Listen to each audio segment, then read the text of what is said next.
அவங்களே சொல்கிறாங்க. மயங்கிட்டோம், கீழே விழுந்தோன்னா மிதிச்சிட்டாங்க. சில பேர் நாங்கள் போகிறோன்னா இல்லை தலைவர் வந்துடுவார் நில்லுங்கன்னு எங்களை நிறுத்திட்டாங்க. அதில் நெரிசலில் சிக்கிட்டோம், மயக்கம் வந்துடுச்சு. இதான் சொல்கிறாங்க. ஏன்னா காலையிலேருந்து சாப்பிடல, நீர் அருந்தலை. தம்பிக்கிட்டே கேட்குறாரு தண்ணியை தூக்கி போடுங்க அப்படின்னு. ஒருத்தர் தேவைக்கு போடுறாரு. அப்போ சுற்றி இருக்க எல்லாருக்கும் தாகம் தானே. பேசும்போது அந்த வலியை அவர் கடத்தியிருக்கணும், ரொம்ப உருக்கமாக கடத்தியிருக்கணும். அது செய்யலை.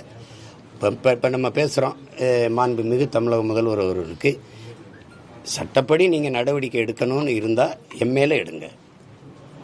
என்னை நம்பி வந்தவர்களை, என் உடன் இருக்கிறவர்களை நீங்கள் கைது செய்ய வேண்டாம், அவர்கள் மேலே நடவடிக்கை எடுக்கலாம். இதுக்கு நான் தான் பொறுப்பு, என் மேலே நடவடிக்கை எடுங்க. இப்படி தான் பேசியிருக்கணும்.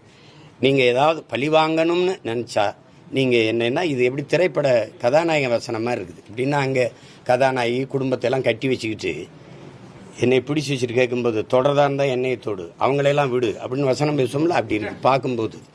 அது நல்ல அணுகுமுறை இல்லை.